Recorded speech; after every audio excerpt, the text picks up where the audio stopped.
Thank you. Ambassador Eileen Donahoe. She's at the forefront of the movement to secure human rights offline and online for people everywhere. She serves as the United States representative to the United Nations Human Rights Council in Geneva, the lead body responsible for the protection and promotion of human rights. She was appointed by President Obama as our first representative to the Council. I won't explain that, it's a little complicated. She served during a period marked by transformative change as people around the world have given ever greater voice to their desire to forge their own destinies and to live with liberty and justice and opportunity. During her 3-year term, the Human Rights Council has taken on some of the most egregious and urgent human rights crises of our time, from Syria to Libya to Iran to Cote d'Ivoire and beyond. And last year, Ambassador Donahoe was the driving force behind a critically important effort in the Human Rights Council to adopt a resolution on internet freedom. It was a very simple proposition that human rights must be protected online to the same extent that they're protected offline.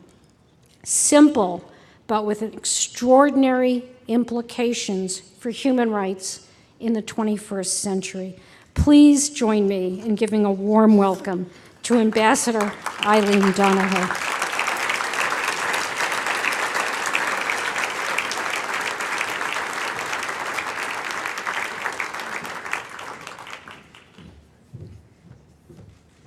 Thank you, Leslie. It is such a thrill to be here, truly. Let me start by saying thank you to Leslie Harris and the Center for Democracy and Technology for including me tonight. Leslie and her team were very instrumental in helping us with the significant project that she just described briefly last year to set down a marker on internet freedom at the Human Rights Council.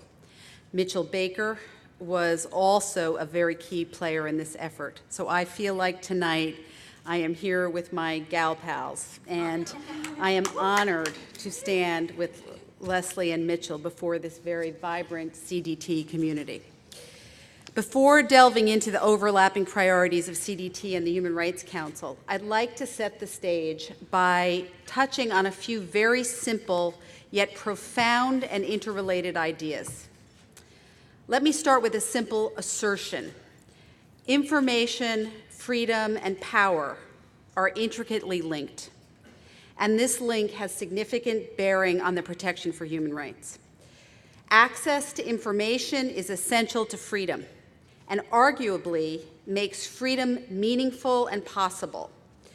The exercise of human rights simply is not possible without access to information.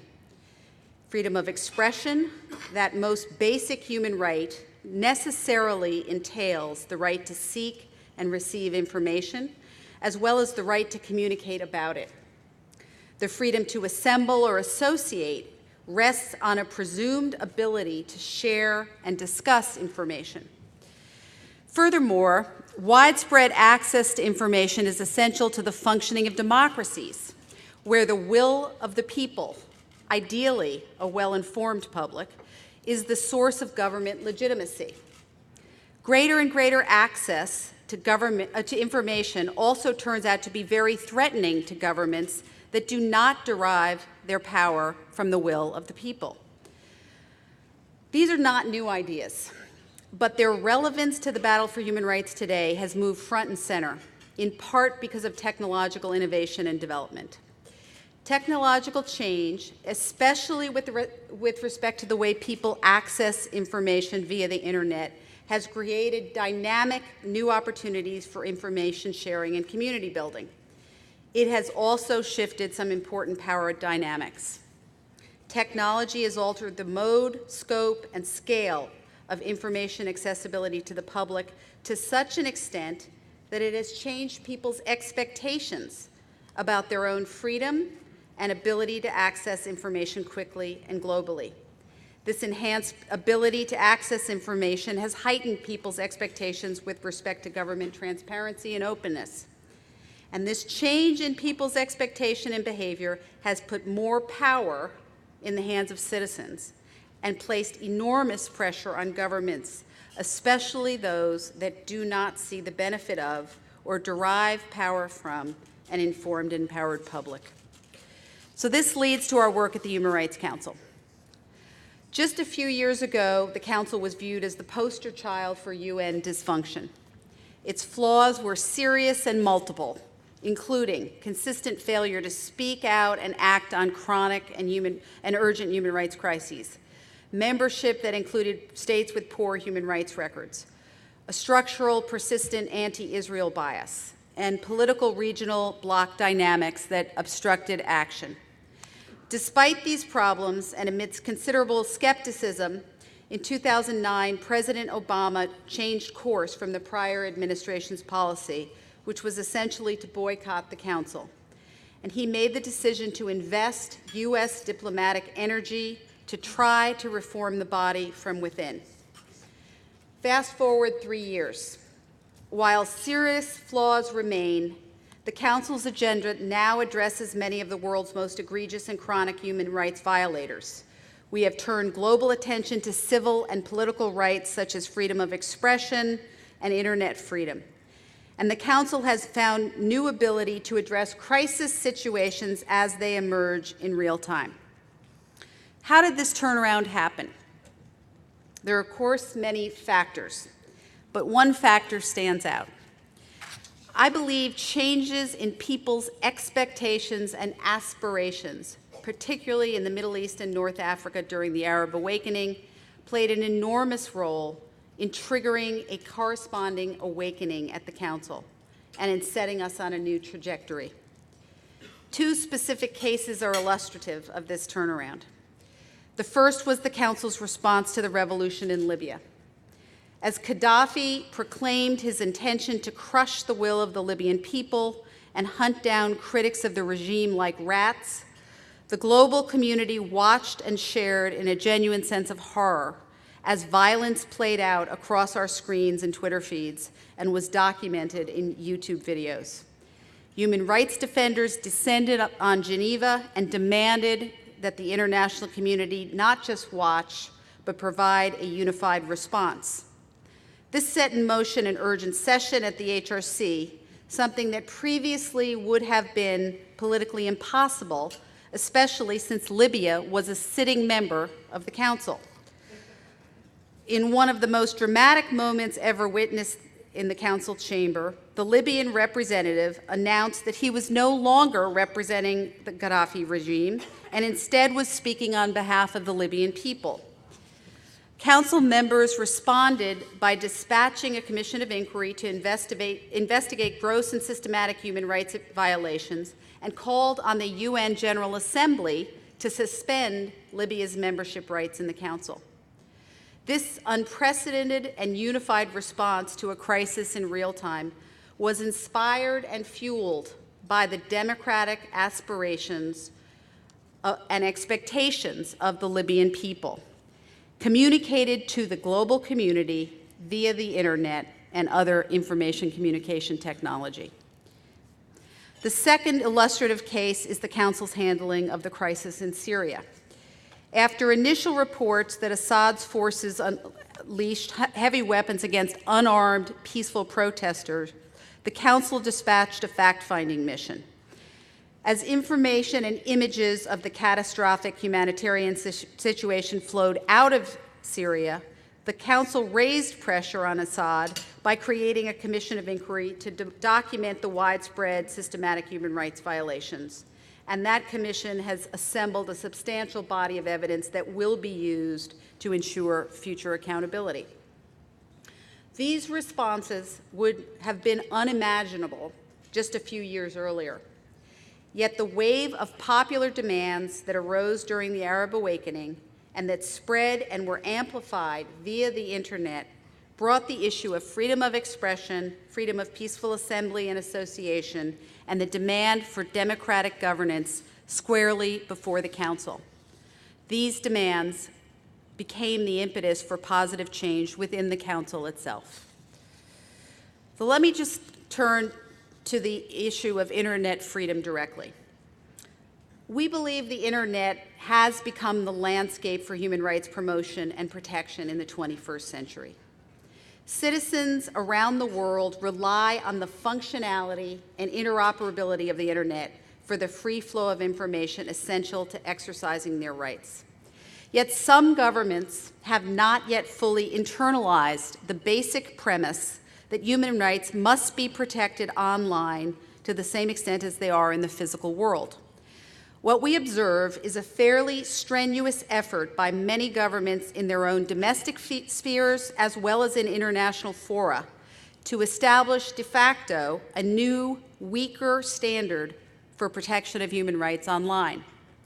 Many governments seem to operate according to the incorrect supposition that the free flow of information can rightfully be curtailed and restricted when the internet or other new information communication technologies are used as the medium. In fact, parallel to the growing expectations on the part of citizens to access information, we see a corresponding change in government use of technology to restrict access to information and limit citizens' abilities to connect with the global community. Accordingly, such governments increasingly employ technology as a tool to censor content and to restrict global connections. To begin to address these issues at the HRC, in early 2012, a core group of countries banded together to lay down a foundation for the protection of human rights online. Our goal was to inculcate respect for the obligation to protect human rights in the digital realm. As part of this effort, we brought Geneva-based ambassadors from around the world to Silicon Valley for an off-site retreat at Stanford and presented a program with innovative and foundational internet thinkers, including Vince Cerf, Mark Andreessen, Mitchell Baker, and John Perry Barlow. We brought civil society actors such as Access, Internews, CDT, and private sector leaders such as Google, Facebook, Twitter, and Ustream. In this diplomatic retreat, we role modeled the open, permissionless, innovative environment that fostered the creation and evolution of the internet and won over many converts to the vision of an open, free, interoperable internet future. When we returned to Geneva, we took a formal step to solidify and shore up this international obligation to protect human rights in the digital realm. Under the leadership of Sweden, with a cross-regional core group of partners that included Tunisia, Brazil, Nigeria, and Turkey, we passed a landmark resolution laying down the foundational principle of global internet freedom, that human rights cannot be compromised simply because they are being exercised in the digital realm.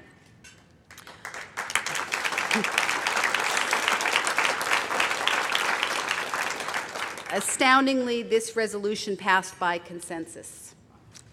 Achieving this outcome was the moment of deepest meaning and satisfaction I have had at the Council to date. In closing, I want to send up a few flares and ring a few alarm bells in this community of people who act as advocates for freedom and who recognize the connection between freedom and technology.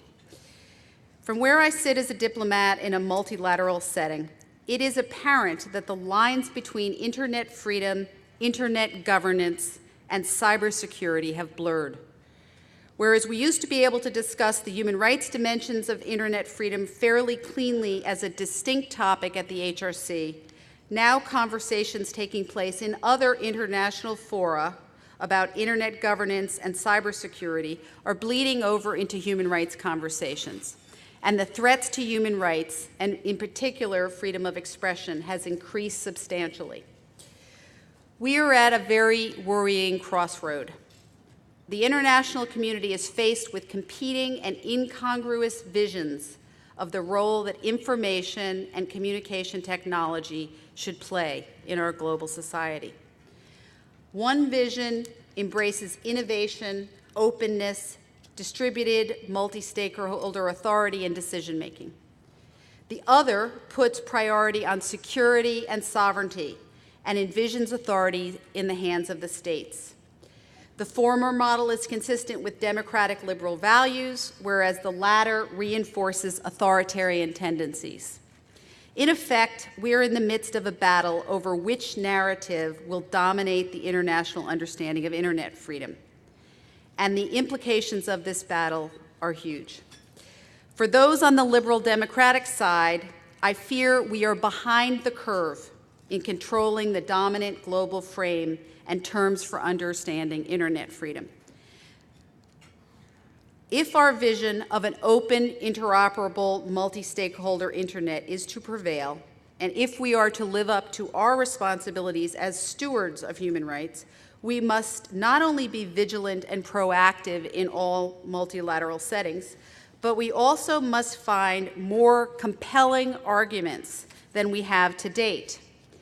Many governments are confused about how to chart a course on internet freedoms. On the one hand, governments want the economic upside that the internet can bring.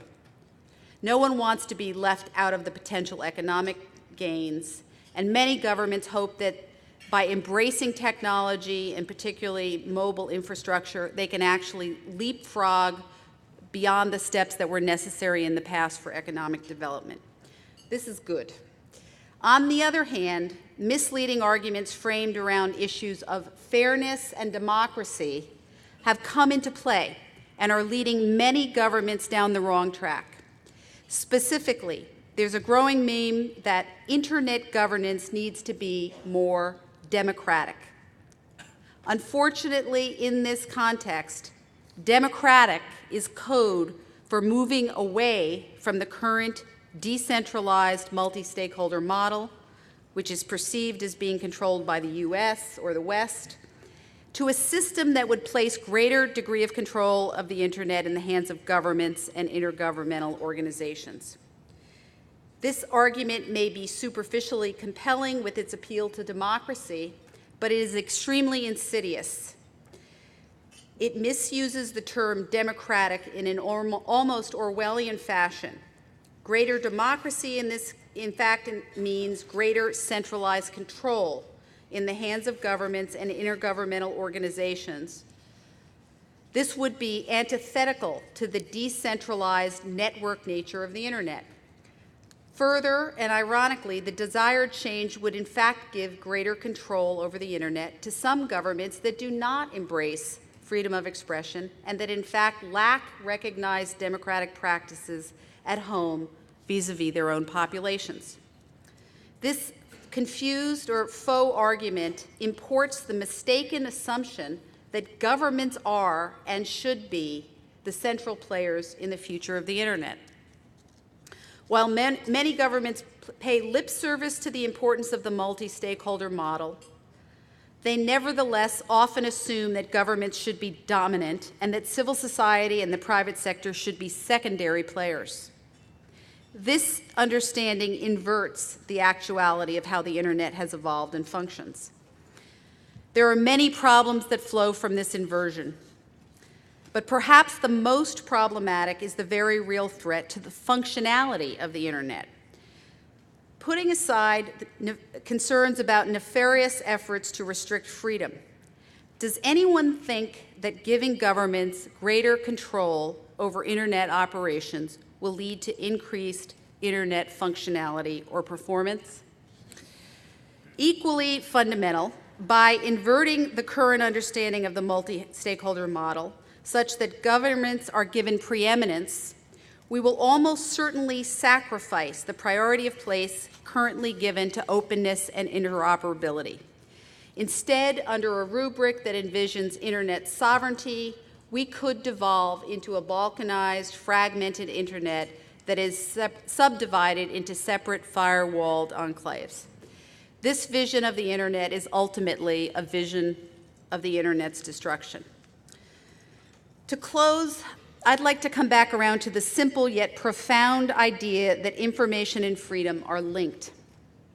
We know it is our job to protect the ability of citizens and activists to access information so that they can do their work.